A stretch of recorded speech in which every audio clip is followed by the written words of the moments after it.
नमस्कार सभी को, good evening to all.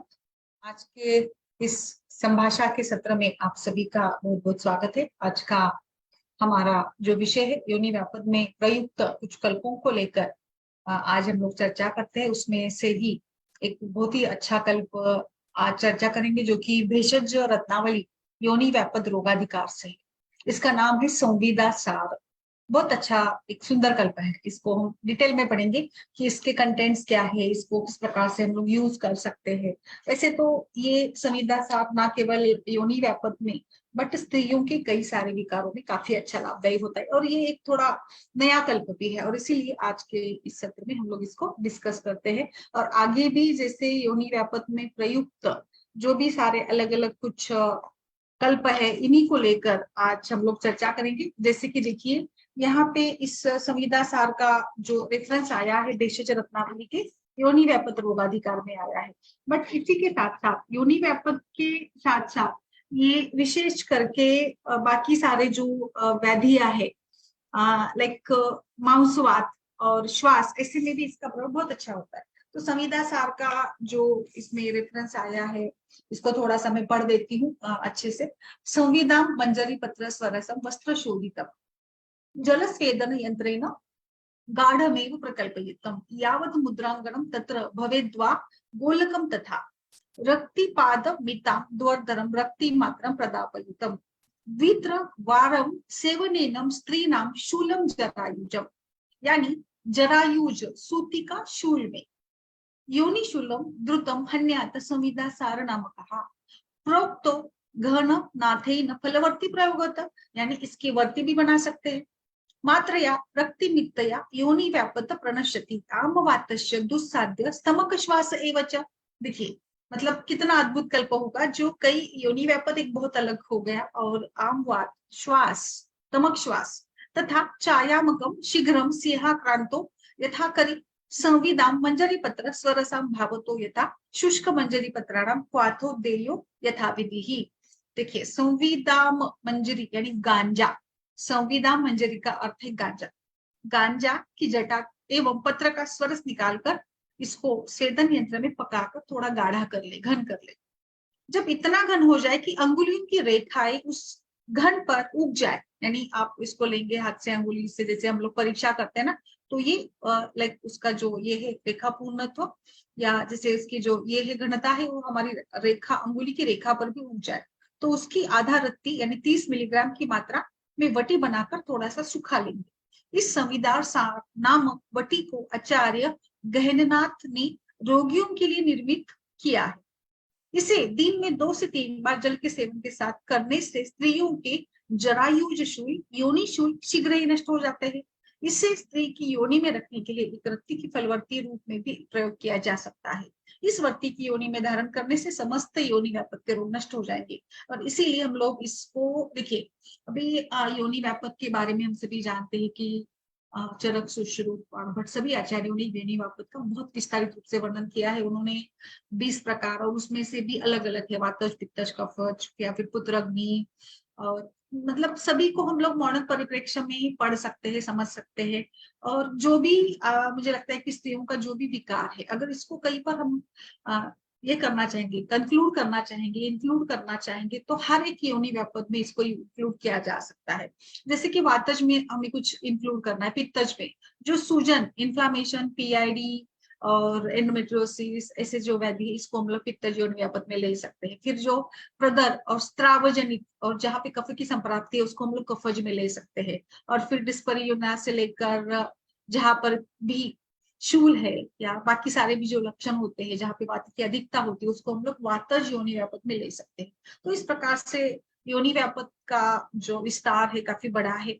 But सभी छोटे मोटे लक्षणों को हम स्त्री रोगों के विचार से देखते हैं, बट आचार्य इसको योनि व्यापक में रख देते हैं। तो जैसे लक्षण मिलते हैं, वात में रुक्षता है या पित्त में यहाँ पे शोफ बन जाता है, पित्त में बुखार है, पित्त जनित संप्राप्ति है, सूजन है, रक्तस्राव बढ़ जाता है, कफों में स्त्राव, पिछलता, स्तिमितता, स्तब्धता, जाड्य, गुरुता, मधुरता बढ़ जाती है। तो सोम रोग, बाकी श्वेत प्रदर इसको हम लोग कफज योनि व्यापक में ले सकते हैं। तो ऐसे आपको हर व्याधि में कोई ना कोई योनि व्यापद जरूर मिल जाएगा। तो बिल्कुल ऐसे में इस संविदा सार का प्रयोग करना है। आप इसकी वटी बहुत सिंपल है, देखिए गांजा का प्रयोग इसमें किया है, संविदा मंजिरी यानी गांजा। तो इसका आपको स्वरस निकाल कर इसको बस घन करना है, यानी इसका मुख्य जो कंटेंट है वो संविदा सार या संविदा मंजरी का स्वरस, ऐसे ही यहाँ पे रेफरेंस मिल जाता है। और इसीलिए मुझे लगता है कि ये एक बहुत ही तरीके से अद्भुत सा कल्प है, जिसमें हम अलग अलग रूप से देख सकते हैं, या जिसको बहुत ही अलग अलग प्रयोग से भी हम उपयोग कर सकते हैं। एंड सो आई थिंक इस प्रकार से यहाँ पर हमें इसको यूज करना है। इसकी जो मात्रा मैंने ऑलरेडी बता दी है, इसी मात्रा में इसका प्रयोग हम लोग करेंगे। इसमें गांजा का रेफरेंस आया है, तो जो भी सारे डॉक्टर्स यहाँ पर इसको देख रहे, तो उन सभी से भी मैं रिक्वेस्ट करूंगी कि कैसे इसका प्रयोग हम लोग कर सकते हैं, उसके क्या उपयोग है। सो गांजा जो है आई थिंक एक इसका एक्चुअली देखा जाए तो हर एक द्रव्य का आयुर्वेद में कहीं ना कहीं कुछ ना कुछ रेफरेंस मिल जाता है। बट जैसे कि ये एक इसके लिए जैसे गांजा फूकना ये एक व्यसन किया जाता है या इसकी आदत लग जाती है, और इसीलिए इसको हम मेडिसिन के रूप में यूज करते हैं, इसके बारे में हमने ज्यादा कभी सोचा नहीं है। बट आज जैसे हमें पता है कि कैनाबिनस या गांजा का बहुत ही बेहतरीन सा प्रयोग, और इसको लेकर कई सारे लोग भी काम कर रहे हैं, इसके सारे कल्प भी आए हैं, और इस कैनाबिनस का अलग अलग रूप से प्रयोग भी किया जा रहा है और इसके अच्छे रिजल्ट्स भी मिलते हैं। बट जैसे कि अभी इस कल्प की बारी आती है, तो इसमें यही है, स्वरस ही है, और इसी को हम मेडिसिनल फॉर्म में यूज कर रहे हैं। तो ये एक अलग सा कल्प बन जाता है, जिसको आप यहाँ पे यूज कर सकते हो।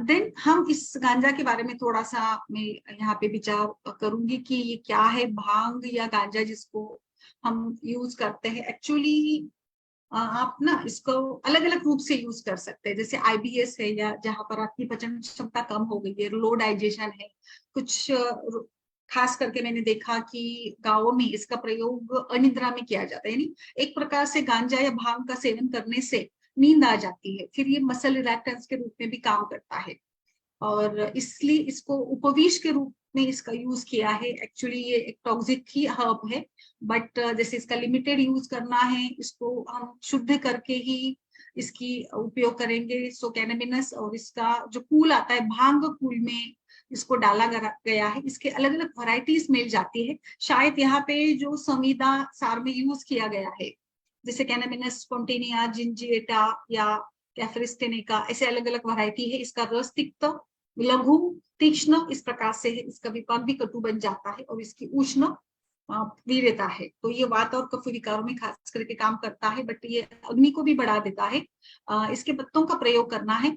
अभी भांग की पत्तों की पाउडर मिल जाती है, जो डिवाइडेड डोज में दी जाती है, और जो चरस या जो बनता है इसके लीव्स के पार्ट से ही बनता है, और कभी कभी कैनाबिनस फ्लावर को भी चू किया जाता है, स्मोक किया जाता है। सो द जो चरस ये टर्म यूज की जाती है, तो ये पत्तों के लिए, उसके शाखाओं के लिए यूज की जाती है। एंड गांजा जो है या मरीजुना जो है, ये मोस्टली एक ड्राई पत्ते होते हैं, जो डायरेक्टली कुछ लोग इसका स्मोक के लिए भी उपयोग करते हैं। एंड इस प्रकार से गांजा को लेकर अलग अलग टर्मिनोलॉजी है। एक्चुअली निघंटु में अगर भांग को देखेंगे, तो भावप्रकाश आचार्य ने इसका प्रयोग थेरापेटिक के रूप में अतिसार रोगाधिकार में किया है। राज निघंटु में ये भी यूज किया है, मदनपाल निघंटु में भी भांग का वर्णन आया है, शोडल निघंटु में आया है, और नासाधिकार में भाव प्रकाश इसका थेरेपेटिक यूज बताते हैं। चक्रदत्त खास करके कुष्ठ चिकित्सा में इसको बताते हैं। एंड जो बाह्य कीटाणु है, इसको निकालने के लिए इसका प्रयोग उन्होंने बताया है। एंड सो आई थिंक कि भंगलिका, पित्तला, तिक्ता, तीक्ष्णोष्णा, ग्राहिणी, लघुवी, कर्षणी, दीपनी, इस प्रकार से इसका प्रयोग किया जाता है। सो भांग ये पित्त दोष को बढ़ाती है, बट ये ग्राही है। एंड सो आईबीएस में, जैसे अभी इस ग्रंथ के रेफरेंस में भी हमने पढ़ा था, और ये दीपन पाचन भी है, रुचिकर है, मध्यक्रांत है, एंड इंटॉक्सिकेशन मध्यकृत है, पाचनी है, निद्राकर है। सो भांग पीने से मतलब नींद अधिक आने लगती है, उष्ण भी है, एंड ये लिबिडो भी है, कामाद ऐसे इसका वर्णन आया है, वातवर्धिनी है। एंड जो यानी वातवर्धिनी यानी एक प्रकार से वातरोगों में इसका प्रयोग होता है, बट फिर भी ये वाचालता यानी अधिक बोलने की ये जो इच्छा होती है उसमें निर्माण होती है, और इसीलिए जब भांग पीता है आदमी तो अधिक बड़बड़ाने लगता है। इसके बहुत सारे मेडिसिन भी है, स्प्रे है, माउथ स्प्रे है, जो पेन के लिए बहुत सारे कंट्रीज में भी यूज की जाती है। एंड मतलब ये एक अलग विषय हो जाएगा इसको लेकर, बट जैसे आज का हमारा जो कल्प है इसी से जुड़ा है, इसीलिए मैंने थोड़ा सा इस पर कुछ बताया। वैसे तो आज लोग इसके बारे में काफी पढ़ रहे हैं, काफी पता है इसको लेकर कि किस प्रकार से, बट हम लोग अगर पुष्पधर्मा रस की बात करेंगे तो इसमें भी कैनेबिनस सटाइवा का इंग्रेडिएंट के रूप में उपयोग किया है। जाति फलादी चूर्ण है जो कि हम डाइजेशन और रिस्पिरेशन के लिए यूज करते हैं, उसमें भी है। निद्रोदय रस करके एक कल्प आता है जो खास करके अनिद्रा के लिए यूज किया जाता है, उसमें भी इसको डाला गया है। बहुमूत्रांतक रस है, तो जो जिन लोगों में फ्रिक्वेंट यूरिनेशन हो रहा है उन लोगों के लिए भी ये यूज की जाती है। हमारे बहुत ही फेवरेट कल्प जो काफी हम ज्वर चिकित्सा में यूज करते हैं, महाज्वरांकुश रस, तो उसमें भी ये डाली गई है। तो देखिए मैं यहाँ पे ये बताना चाहती हूँ कि ये एक उपविष के रूप में वर्णित है, बट कहीं ना कहीं इसके जुड़े कल्प भी आयुर्वेद में उपयोग में लाए जाते हैं या उसका भी उपयोग किया जा रहा है। एंड सो इसी प्रकार से मुझे लगता है ये संविदा सार अभी रसतेरिंगिनी में भी इसका उपयोग आया कि क्षुधा बढ़ाती है। एंड स्वप्न में यानी नॉक्चुरल इमिशन के लिए उसमें इसका होता है, स्लीप को इम्प्रूव करती है। कुछ लोग कहते हैं कि ये लिबिडो को इम्प्रूव करती है। एंड फिर जब जो लोग ज्यादा बोलते हैं इसके लिए भी अच्छा काम करती है। पेन के लिए सबसे इंपॉर्टेंटली इसका पेन, कोलिक पेन के लिए बहुत अच्छा है, खास करके पित्तजनित पेन के लिए ये मूत्रल भी है। एंड अर्श ज्वर ऐसे रोगों में भी इसका प्रयोग मिल जाता है। एंड सो आई थिंक गांजा भांग ये इसके टर्मिनोलॉजीज है, थोड़े से इसमें मतभेद होंगे, गुणों में फर्क होगा निश्चित रूप से, बट ये ओवरऑल अगर जो भी उल्लेख हमें मिल जाता था इसमें से ये पता चलता है कि ये स्लीप को बढ़ा देती है, यानी नींद जनक है, निद्रा जनक है, पेन को कम करती है, एंड जो आक्षेप है उसको भी कम करती है। तो लोअर डोज में अगर आप इसको यूज करते हैं तो ये अच्छी है, बट अगर आप ज्यादा डोज लेते हैं तो जिसमें कि डेलिरियम और बड़बड़ाना और फिर हेडेक, एपिलिप्सी, ट्रीमर वगैरह हो सकते हैं। एंड जैसे कि ये थोड़ी पित्तों को बढ़ाने वाली है तो दिक्कत पाचन का काम करती है। कफ का यानी कफ रोगों में, ब्रीथिंग डिफिकल्टी में भी इसका बहुत अच्छा रिजल्ट मिल जाता है। बट जैसे कि हमारा आज का जो विषय है इसी को लेकर मैं यहाँ पे बताऊंगी कि ये जो संजीदा क्षार की हम लोग बात कर रहे हैं ये यहाँ पर आपको योनि व्यापक में यूज करना है, और खास करके जरायुज शूल और योनि शूल। अभी हमने देखा कि किस प्रकार से भांग जैसे काम करती है, जो वेदना का शमन करती है, तो शायद इसी को सोचकर इन्होंने इसको पकाकर इसको घन बनाकर इसकी वटी बना दी है और योनि व्यापद में, और आप इसकी वर्ती भी बना सकते हैं। और इस वर्ती का प्रयोग आप एक जैसे हम बाकी वर्तियों का प्रयोग करते हैं ना योनि में रखने के लिए, इसी प्रकार से इसको यूज करना है। एंड फलवर्ती के रूप में यूज करना है, और धारण करने से समस्त प्रकार की योनि रोगों का नाश हो जाता है। इसका प्रयोग प्रतिदिन आप इंटरनल मेडिसिन के रूप में करते हैं तो जो पुराना आमवात है या तमक श्वास है, अंतरायाम, बहिरायाम आदि सभी रोग भी नष्ट हो जाते हैं। अगर आपको स्वरस नहीं मिला तो गांजे के सूखे पत्ते, ताजे पत्तों का स्वरस नहीं मिला तो गांजे के सूखे पत्तों का भी आप उपयोग करके उसका काढ़ा बना दीजिएगा, एंड फिर घनवटी बनाकर इसका प्रयोग आप कर सकते हो। तो इस प्रकार से इसको उन्होंने बनाया है। इसका अनुपान रहेगा जल, तिक्त रस का है ये, और खास करके योनि व्यापद एवं जरायुज शूल में इसका उल्लेख आया है। ग्रंथोक्त कल्प है, भेषज रत्नावली के योनि व्यापद अध्याय में इसका वर्णन आया है।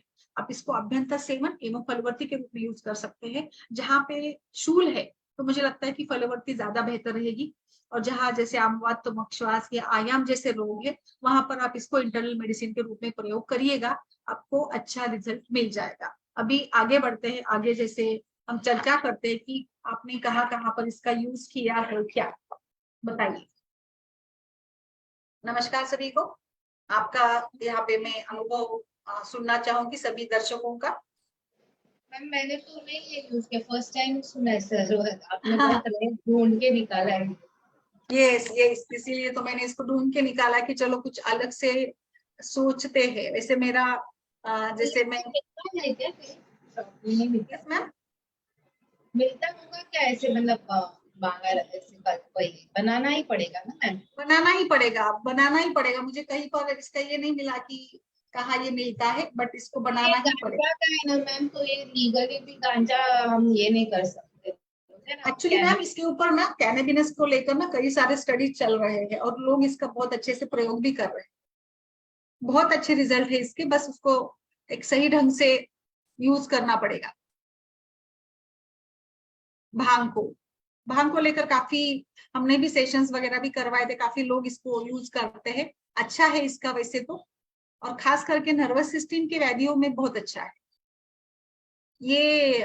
लाइक कैनाबिनस या मार्जुना, विजया, गांजा ऐसे नाम से इसको विजयावटी वगैरह भी मिल जाती है। और काफी इसकी हिस्टोरिकल भी ये है ना, जो योग सूत्र और काफी सारे हमारे पौराणिक ग्रंथों में इसका वर्णन मिलता है। लॉर्ड शिवा से भी इसका कनेक्शन है, क्योंकि आपको पता है ना भांग कैसे इसके दिनों में जो होली होती है ना उन दिनों में काफी इसका सेवन किया जाता है।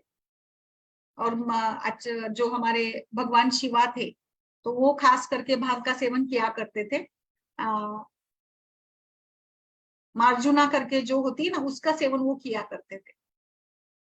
और समुद्र मंथन से भी इसका कनेक्शन है। और इसमें से एक जो फॉर्म है वो उपविष के रूप में है। एक्चुअली अभी तो इसकी चर्चा हो रही, बट कैनाबिनस का तो काफी लोग प्रयोग करते हैं, प्राचीन समय से कर रहे हैं। तो कैनाबिनस की मेडिसिन आपको नीरोग स्ट्रीट पर मिलती है मैम। इसकी मेडिसिन जो है ना वो काफी मिल जाती है, कैनाबिनस से ही भांग बन जाती है। और गांजा भी वही है, उसी से बनता है भांग, यानी विजया, कैनाबिनस सटाइवस। भांग इसको मदनी और हेम्प बोलते हैं, या लाइक गांजा, पांग वगैरह, अलग अलग नाम है। तो हमारे हिंदू संस्कृति में भी इसका काफी ये है, मेडिसिन जो अलग अलग बनाए थे। बट इसको राइट वे में इसका कंज्यूमशन करना है, आवश्यकता के अनुसार। जाति फलादी चूर्ण आप यूज करती होगी ना मैम, जो हम अतिसार में यूज करते हैं, काफी सारे लोग यूज करते होंगे जाति फलादी चूर्ण का। मंदाकिनी जी, माधुरी। हाँ मैम करते हैं, मैंने किया नहीं, जाति फलादी करते हैं मैम हाँ तो उसमें तो है डायरिया ये, में। यस जाति फलादी चूर्ण में तो है ये। एंड जाति फलादी चूर्ण हम लोग अग्निबांध और गृहिणी जाति जायफल का प्रयोग वैसे वही है ना इंसोमिया के लिए, तो उसमें बहुत अच्छे से होता है।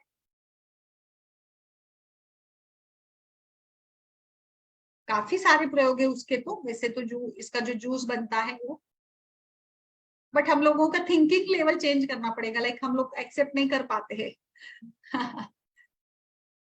कि ये मेडिसिन के रूप में यूज करें, है ना। हाँ तो ये यस। तो कई सारे कल्पों में है। वैसे तो यहाँ पे जैसे मैंने तीन चार ये नाम बता दिए थे, तो निश्चित रूप से रिजल्ट है इसका, इसीलिए तो ये है। मंदाकिनी जी बोलिए मैम, आपने कभी सुना है? बट जैसे मेरा तो कोई मतलब इसका मुझे ये नहीं मिला कि ये कोई किसी कंपनी का मिल जाता है, ये मुझे रेफरेंस नहीं मिला। बट देखिए भेषज रत्नावली के रोगाधिकार में है।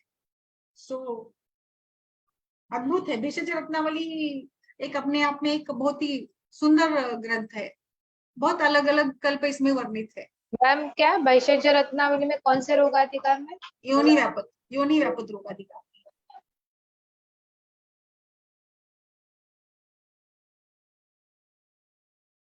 और अंतरायाम भरी आर्यामणि सभी नर्वस सिस्टम के विकारों में भी है, जो अभी मैंने बताया ना आक्षेपक वगैरह विकारों में इसका, तो वैसे भी इसका है।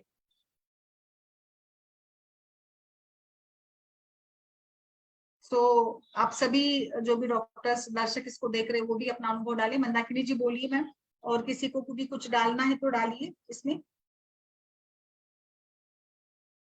बहुत सारे कल्पों में होगा एक्चुअली ये। क्योंकि खुद खुद भगवान शिव इसको पिया करते थे।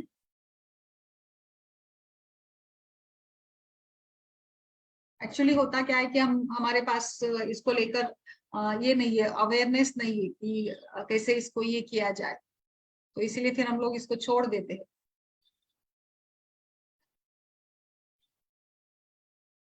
तो ये विजया के नाम से भी आप इसको कई सारे इसमें यूज कर सकते हो।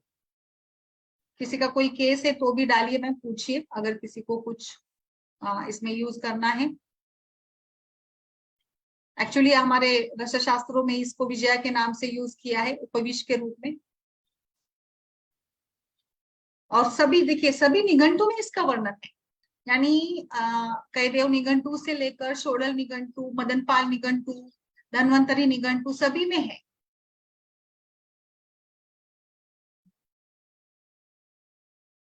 आप इसको धोकर अच्छे से ड्राई करके एंड घी में भर्ज करके इसका प्रयोग कर सकते हो, पत्तों का प्रयोग।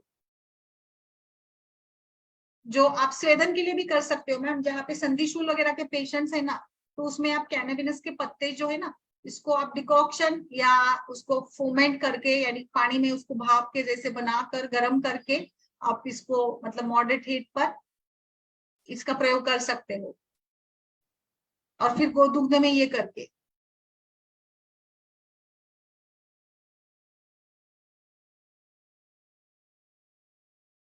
बाकी ज्वर रसायन सभी में है इसका प्रयोग, बहुत अच्छा, बहुत बड़ा विषय है एक्चुअली ये। अजीर्ण, अश्मरी, कुष्ठ, इन सभी पर भी है, संग्रहणी पर है, ज्वर पर है, वाजीकरण के लिए है, शूल पर है, कई सारे रोगाधिकार में इसका वर्णन आया है। और जैसे मैंने बताया, आप सिंपली यूज करना चाहे तो पत्तों को धो करके अच्छे से भुर्ज करके भी यूज कर सकती है, शोधन करके। तो शोधन की विधि मैंने बताई थी इसको। एक और दूसरी भी पद्धत, उसका दूसरा भी तरीका बताया है कि जो पत्ते होते हैं ना, इसको एक कपड़े में बांध दीजिएगा एंड पानी से धो दीजिएगा। इसको कंटिन्यू करिएगा जब तक पत्तों से ग्रीन कलर यूज होना बंद हो जाते, तब तक इसको कंटिन्यू करिएगा। और फिर उसके बाद पत्तों को ड्राई करके आप थेरेपेटिक पर्पज में यूज कर सकते हैं। दूसरी मैंने मेथड बताई थी घी के साथ इसको भुर्ज करना। और तीसरी मेथड है स्वेदन करके, दूध दुग्ध में स्वेदन करके 3-4 घंटे के लिए पानी और दूध मिलाकर इसको ये करिएगा, फोमेंटेशन, और फिर सुखाकर इसका प्रयोग कर सकते हैं। तो यूजेस आप अच्छे से इसको पढ़कर ये करके आप इसका यूज जरूर कर सकते हैं। वाजीकरण सभी में, योग तरंगिनी, योग रत्नाकर, सहस्त्र योग, सभी में सुंदर सुंदर रेफरेंसेस आए हैं। यस मैम, आगे बढ़े माधुरी, या इस पे कुछ चर्चा करनी है संहिता साहब? तो आप ऐसे अगर आपको मिल जाए, मुझे अभी मैं अगर कोई कंपनी का मिल जाता है तो मैं डाल दूंगी, इसमें ग्रुप पर डाल दूंगी ताकि आपको भी इसका रेफरेंस मिल जाए। दूसरा एक ऐसा ही बहुत ही सुंदर यहाँ पे मुझे कल्प मिला, तो इसी को आगे चलते हम लोग, आगे इसी को लेकर मैं बताना चाहती हूँ कि कैसे इसका प्रयोग किया जाए। अलग अलग जो घृत है, रूटीन छोड़कर कुछ नए नए जो घृत है, इसको भी थोड़ा पढ़ना चाहिए, इसी सोच में मैंने इसको लिया। ये भी योनि व्यापक का ही है और चक्रदत्त का ये कल्प है। नीलोत्पलादि घृत, नीलोत्पल, अभी आपको आइडिया आ गया होगा कि इसमें क्या है। नीलोफर, नीलोत्पल, तो बिल्कुल देखिए इसमें ये एक घृत कल्पना है। इसको हमें कैसे बनाना है, शतावरी स्वरस 4 भाग, कल्क बनाने के लिए नीलोफर, खस, मुलेठी, मुनक्का, विदारी कंद, तृण पंचमूल जिसमें कुश, काश, शर, दर्भ, इक्षु ये होते हैं, और जीवनी गण की औषधियां, और इन सभी को संभाग लेकर एक चतुर्थांश भाग लेकर अच्छे से पाक करें, और फिर इसका हम लोग 10 से 20 ग्राम, 1 से 2 तोला की मात्रा में प्रयोग कर सकते हैं। इसको एक्चुअली आप शुगर के साथ, यानी अनुपान के रूप में शुगर, शक्कर मिलाकर इसका उपयोग करें। अभी नीलोत्पल यानी नीलोफर, इसमें देखिए खस है, मुलेठी है, यष्टि मधु है, मुनक्का है, विदारी कंद है, तो ये वात पित्त दोनों का शमन करती है, बहुत सुंदर। मुनक्का है, पित्त का शमन हो जाएगा, विदारी कंद है, वात का शमन हो जाएगा, मुलेठी है, दोनों का शमन हो जाएगा, खस है, पित्त का शमन हो जाएगा, एंड नीलोफर भी पित्त का शमन करती है। तो इस प्रकार से ये घृत बन जाता है, इसको सिद्ध करके घृत बनाना है हमें, और इसका प्रयोग हम डिसफंक्शनल यूट्राइन ब्लीडिंग में करेंगे, रक्त प्रदर शीत गुण के कारण। वात प्रदर में भी करेंगे, जैसे अभी मैंने बताया कि देखिए वातज प्रदर में कहीं ना कहीं धातु क्षयजन्य अवस्था आती है, पेशेंट में काफी थकान होती है, पेशेंट मतलब एक प्रकार से बहुत ही ये हो जाता है कि ब्लीडिंग होती रहती है, अपान वायु की विकृति होती है, और कैसे कंट्रोल किया जाए। जैसे अभी अभी आप सभी ने भी बताया था कि कभी कभी ऐसी आफत आ जाती है कि फिर ब्लीडिंग रुकती नहीं तो क्या दे, ऐसा भी हो जाता है। तो इसीलिए ये वातज प्रदर, रक्त प्रदर, रक्तपित्त, मूत्रकृच्छ, मूत्रकृच्छ में क्यों देना है बताइए सभी लोग, डालिए आपका भी इसमें, इसमें क्यों यूज करना है मूत्रकृच्छ में, कैसे कौन सा द्रव्य काम करेगा मूत्रकृच्छ में काम मैम ये करेगा। तो सभी पित्त शामक है ना, दाह हाँ, शामक है, सब दाह यस शामक। यस, शीत मुलेठी और है, मुनक्का है इसमें। हाँ शीतवीर्य है इसमें, नील कमल है तो फिर वो रहेगा ही। यस यस, नील कमल है तो वो बेस्ट एक मूत्रकुच्छ, और उसमें ऑलरेडी मुलेठी भी है, ज्येष्ठमत काफी सुंदर द्रव्य है, वो काम करेगा। मूत्रकुच्छ में पित्तज गुल्म में बल क्षीणता एवं शुक्र क्षीणता, मुझे लगता है अभी आपका सारा ये कवर करता है। नीलोत्पलाद्य घृत, अगर कोई केस हमारे पास आती है पीसीओडी की, जिसमें ज्यादा ब्लीडिंग हो रही है और पीरियड्स रेगुलर नहीं है, तो आपको वात का दोष के बारे में सोचना पड़ता है। कई पीआईडी के केस से जहां पर सूजन है, एंडोमेट्रियोसिस की केस है जहां पे हम लोग पित्त संप्राप्ति को देखते हैं, ऐसे जहां जहां पर भी, और कहीं ना कहीं बीओबी भी पित्त प्रकोपित है। तो ऐसे केसेस में सभी में जहां पर पित्त प्रधानता है उसमें आपको नीलोत्पलादि घृत का प्रयोग बहुत सुंदर तरीके से, आप घृत का पान, अभी आप जैसे विरेचन करवाना है, पित्त का शमन करवाना है तो विरेचन देते हैं, उसमें आप इसका प्रयोग करके देखिएगा। आई थिंक लोटस तो, नील कमल या कमल अलग अलग वैरायटी है वैसे कमल की, तो कमल हम सभी जानते हैं, कमल तो हमारा मतलब एक सुंदर सा फूल है, पुष्प है, एंड लोटस नाम सुनकर ही हमारे मुंह पर मतलब एक मुस्कान आ जाती है कि हमें पता होता है कि अभी कमल लोटस सीड है, कमल बीज है, पद्म बीज है, कमलाक्ष है, तो न्यूट्रिशियस रहेगा, ये मधुर रहेगा और स्निग्धता देने वाला है, शीतल है, वृक्ष है, कषाय है, कफपित्तहर है, ये दाह, तृष्णा, रक्तार्श, विष, शोफ, सभी सभी देखिए शोफ, दाह, सभी में, ज्वर में भी काम करेगा।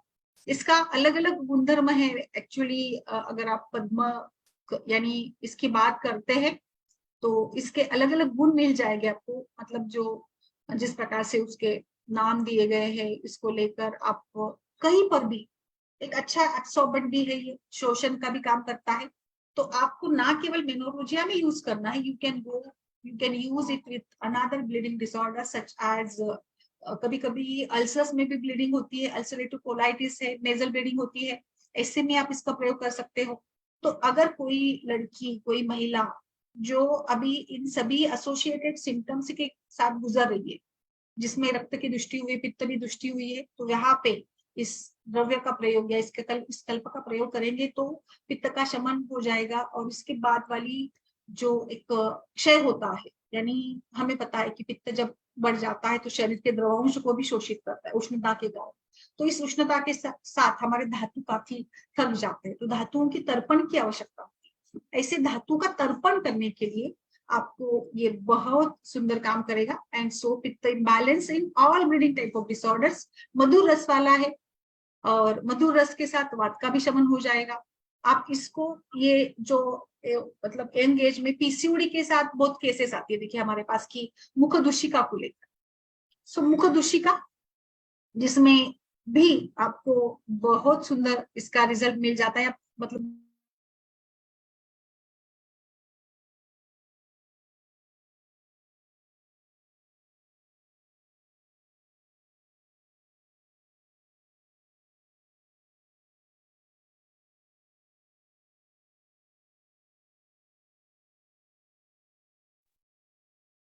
ऐसे में देखिए मुख दूषिका, पीसीओडी और मुख दूषिका को लेकर पेशेंट आया है जिसमें रक्त दुष्टि है, पित्त दुष्टि है, तो वहां पर भी आप इसका प्रयोग कर सकते हैं। यानी आपको विरेचन देना हो, जब पेट भी साफ हो जाएगा, आप मृतपान भी करवा देते हैं, तो मुखपाक, दाह, बहुत ज्यादा यंग एज है, पित्त का प्रधान काल है, तो इसमें ये सारे लक्षण होते ही है, तो ऐसे में आप जरूर करिएगा इसको।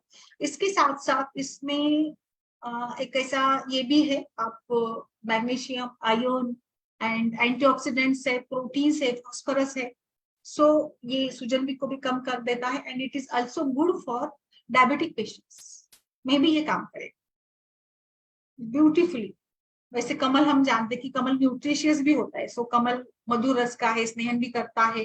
कमल नीलोत्पलादि घृत को आप गर्भस्थापना के लिए भी यूज कर सकते हैं, बिकॉज ये आपको जैसे एंडोमेट्रियो, हाँ, टॉर्च पॉजिटिव पेशेंट्स में भी कई बार हमें टॉर्च का रिजल्ट आ जाता है, फिर हम चाहते हैं या पेशेंट चाहता है कि कुछ गर्भस्थापना के लिए काम करे, ऐसे कल्पों का बताइएगा जिसमें हम अलग अलग तरीके से उसका बल बढ़ाना और पोषण करवाना, धातु की क्षति को भरकर लाना, ऐसे सारे कल्पों का विचार करते हैं ना, उसमें आपको गर्भस्थापना के लिए it promotes the safe pregnancy and it is coolant.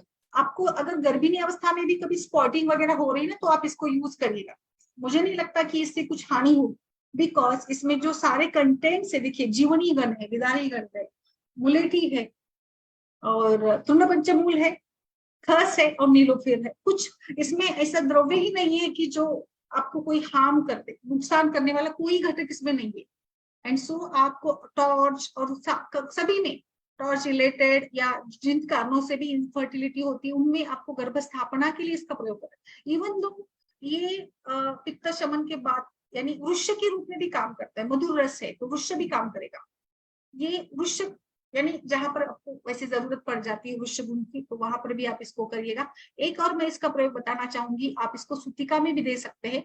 ये लैक्टेशन के लिए भी बहुत सुंदर कल्प है। देखिए बल क्षीणता, शुक्र क्षीणता और सूतिका जन्य, ओवरऑल आपकी स्त्री रोगों की सारी समस्या के लिए एक आपको ये विकल्प मिल जाता है। प्रदर, मूत्रकृच्छ यानी आप इसको यूटीआई इन्फेक्शन में दीजिएगा।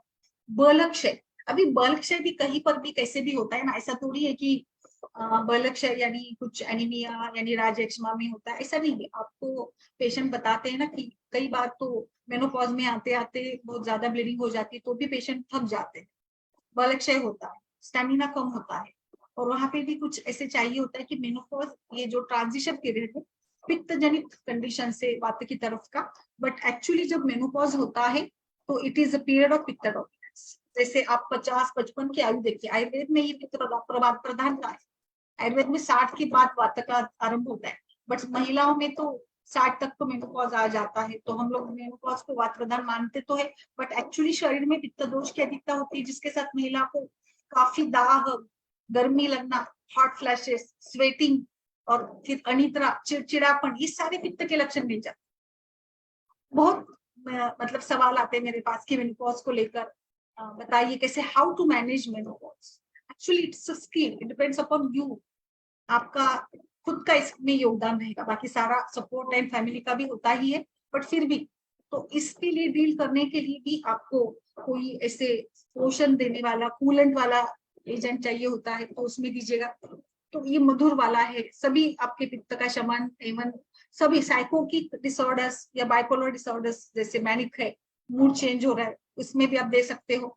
अभी ये कूलेंट वगैरह भी है, तो जो जैसे कि घाम बहुत आता है ऐसे लोगों के लिए भी आप दीजिएगा जरूर, जिनमें बहुत ऐसे क्रोध आने की समस्या होती है, उसमें भी आप इसका प्रयोग कर सकते हो। इवन हम सभी जानते हैं कि कमल का प्रयोग हम अच्छे से करते हैं, आप उसको एक ड्रिंक के रूप में भी, फांड के रूप में भी आप लोटस का प्रयोग कर सकते हो, जो बेस्ट है गर्भस्थापना के लिए, बेस्ट है।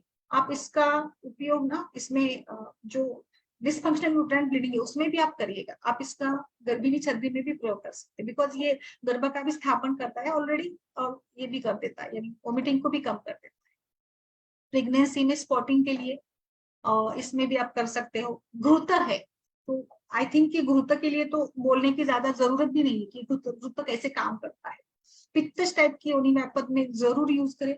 कई बार गर्भिणी में या प्रसूति में, सूतिकावस्था में या योनि लाइक मेनोपॉज में, योनि व्यापद में, कहीं पर भी इन सभी धातु के साथ साथ रसक्षय हो जाता है, और रसक्षय के साथ पेशेंट में काफी चिड़चिड़ापन, हेडेक, ऐसे में आप बिल्कुल जरूर यूज करिएगा। ये तो क्लासिकल रेफरेंस है, ये सारे मैं जो बता रही हूँ ये सारे क्लासिकल ही मैं ज्यादा से ज्यादा रेफरेंसेस बताती हूँ, भले ही ये मार्केट में अवेलेबल ना हो, कई बार हो सकता है बट इसको ढूंढना, इसको खुद से बनाना, इसका प्रयोग करना, अगर घृत अवेलेबल नहीं है तो चूर्ण का प्रयोग करिए। जैसे भी हो, हम लोग जो हमारी क्लासिकल दवाइयां है, मेडिसिन है, इसी को लेकर एक ये करना चाहते हैं, प्रमोशन भी करना चाहते हैं, अवेयरनेस भी डेवलप करना चाहते हैं।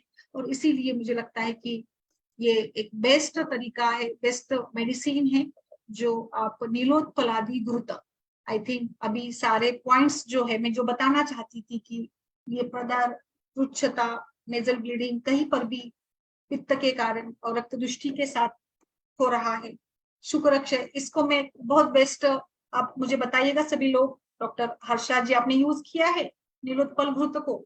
आपके पास टॉर्च के केसेस तो आते रहते हैं, तो टॉर्च के बाद में आप जरूर दीजिएगा गर्भस्थापना एंड शुक्र की दृष्टि, यानी शुक्र की पूर्ति के लिए भी दे सकती है आप इसको। तो इस प्रकार से हम इसका उपयोग कर सकते हैं। नीलोत्पल घृत एक काफी सुंदर घृत है, जो आपको मिल भी जाएगा, बैद्यनाथ का या इसका भी मिल जाता है।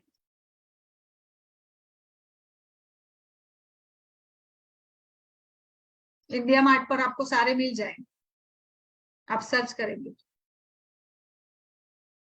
तो थोड़ा थोड़ा मुझे ये सिमिलर लग रहा है फल कल्याण घृत के साथ, है ना माधुरी जी, मंदाकिनी जी? हाँ यस मैम। अच्छा है, ये भी बहुत आप यूज करके देखिएगा मैम, मल्टीपल इसके यूजेस है। हाँ मैम, अगर ये नहीं तो सिर्फ ड्रग काढ़े के स्वरूप में भी यूज कर सकते हैं या इसको। वो तो आपको फिर कमल के तो अनगिनत फायदे हैं, अनगिनत। मतलब चूर्ण तो मिलता है ना मैम, इसमें शॉप में सबका चूर्ण मिल सकता है उसमें। यस, मिल सकता है, हाँ बिल्कुल मिलता है।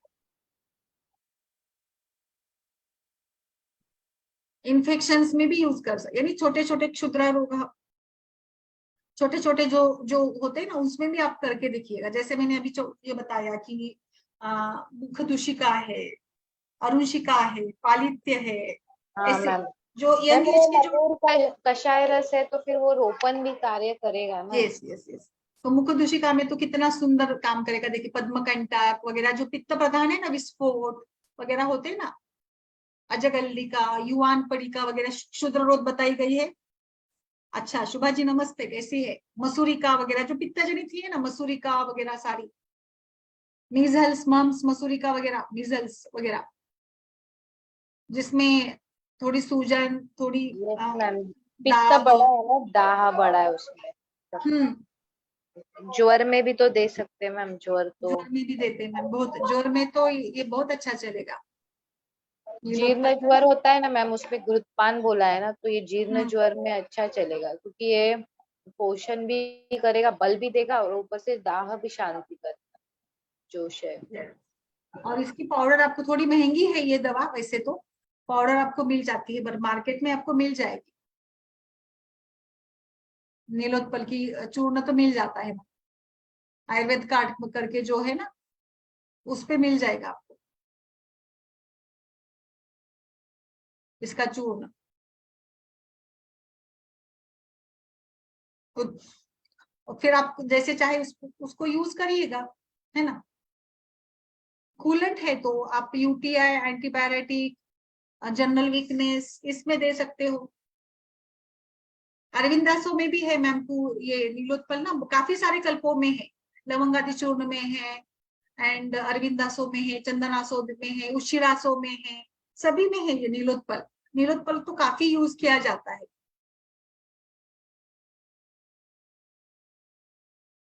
और आपको ये आराम से ऑनलाइन भी मिल जाता है नीलोत्पल तो।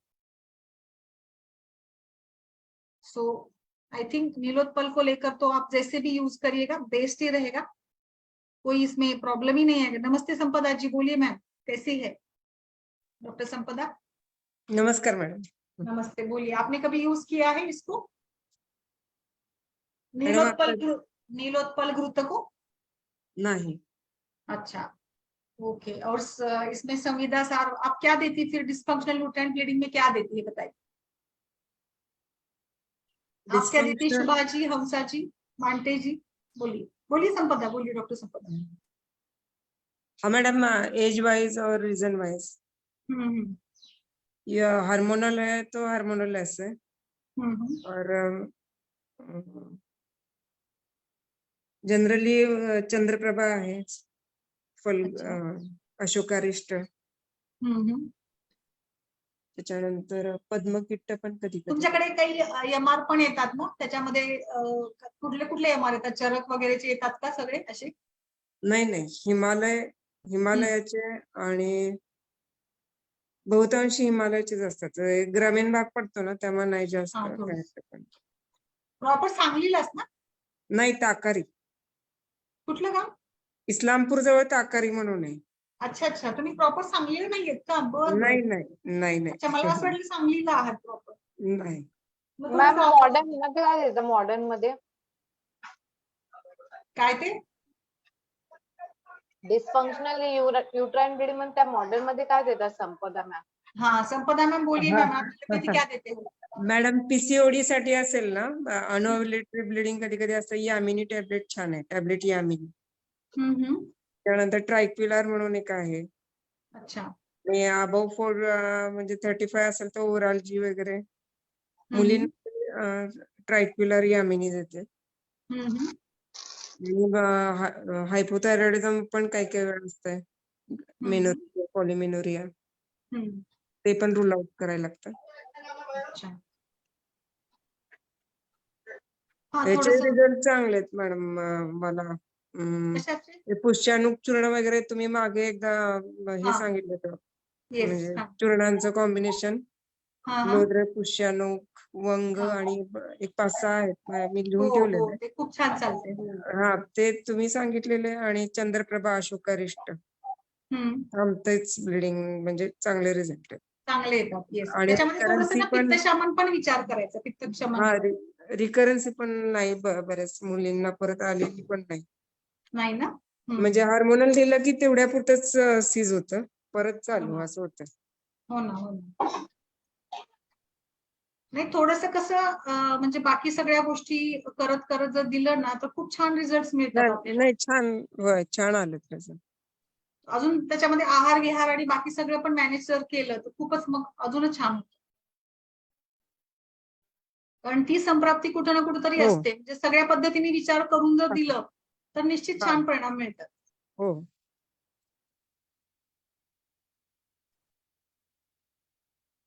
अजून काही केसेस मॅडम? सर कसे आहेत? चांगले आहेत.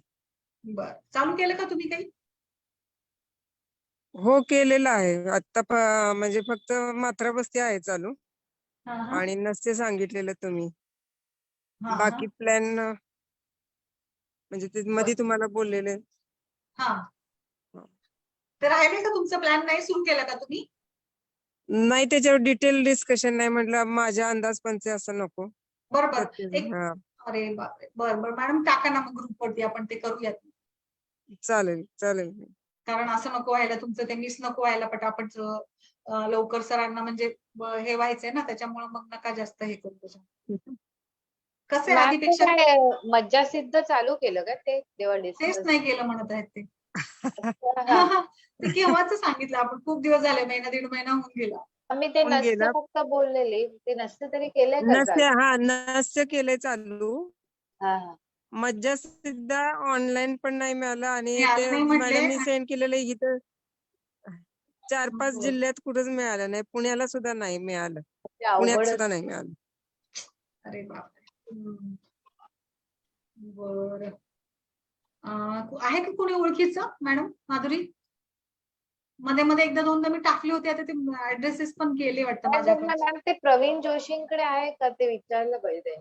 ते नाव मी विचारलं होतं मागं, तर ते मी विकत नाही म्हटले, मी पेशंट साठी बनवतो असं बोलले होते.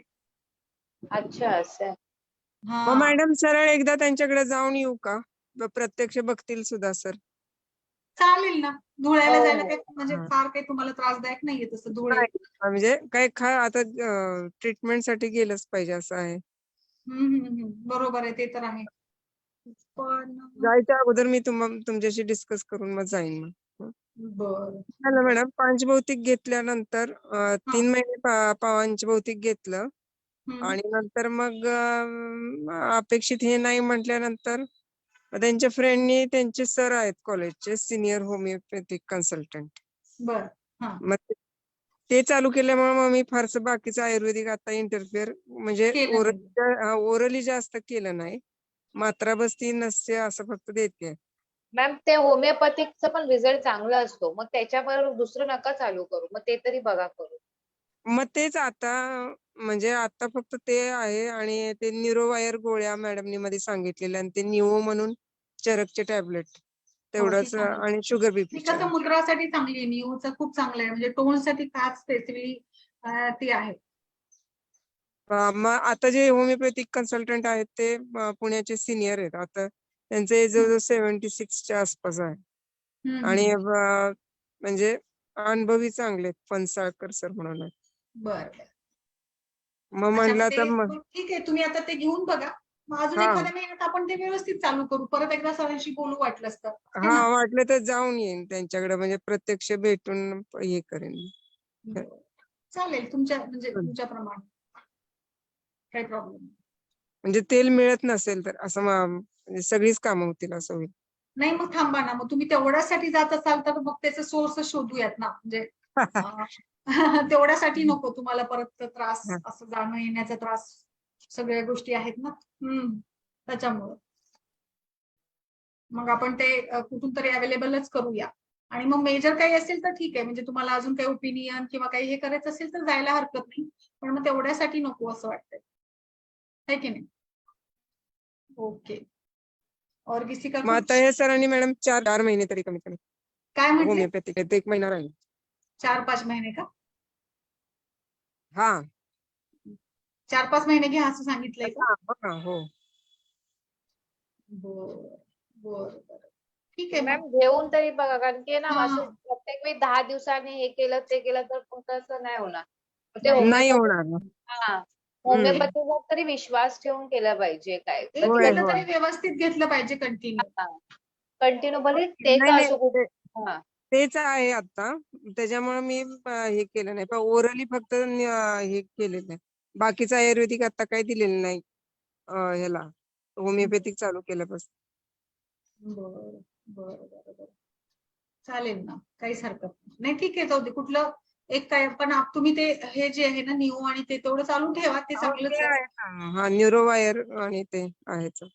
बर, ठीक है, चालेल. और किसी का कुछ? तो आज के सत्र में हमने देखा संविदा सार, जो कि योनि व्यापक का रोगाधिकार के रूप में बताया। दूसरा कल्प हमने देखा नीलोत्पलादि घृत, जो आई थिंक आप सभी बहुत इजीली यूज कर सकते हैं, अवेलेबल भी है। संविदा सार अभी अवेलेबल नहीं मिला मुझे कहीं पर भी, तो आप इसको बनाकर यूज सकते हैं, बट ये भी बहुत ही अद्भुत होगा। जैसे कि इसमें हमने देखा कि गांजा का यूज किया है और कई सारे कल्प भी है, तो ये मत सोचिएगा कि कैसे बनाएंगे, कैसे यूज करेंगे, ये कोई बीच में आता है। और नीलोत्पल के बारे में, कमल के बारे में तो क्या बोलना, मतलब उसके ऊपर बोलने के लिए तो एक सत्र भी हमें कम पड़ जाएगा, इतना वो सुंदर उसके यूजेस है। सो आप जहां पर भी जैसे भी चाहे, तो हमारे पास ज्यादा जैसे पीसीओडी, मुखदुशिका, टॉर्च, इनफर्टिलिटी, ऐसे केसेस आते हैं, तो उसमें आप जरूर यूज करें। देखिए, यूज करें बिना हमें पता भी नहीं चलेगा कि हमारे शास्त्रों में जो लिखा है वो आज के परिप्रेक्ष्य में खरा उतरता है क्या। और जितना हम लोग हमारे मेडिसिन को प्रमोट करेंगे, उतना हमारा मतलब आयुर्वेद भी विकसित होता रहेगा, और जो शास्त्र में लिखा गया है उसको भी कहीं ना कहीं एक मानना, ये भी बात होती है ना। नहीं तो आजकल इतने फॉर्मुलेशंस है, कई सारी कंपनियां हैं जो मतलब मेडिसिन बनाती रहती है अलग अलग, तो हम भी इसमें अपना कुछ ये कर सकते हैं, योगदान दे सकते हैं।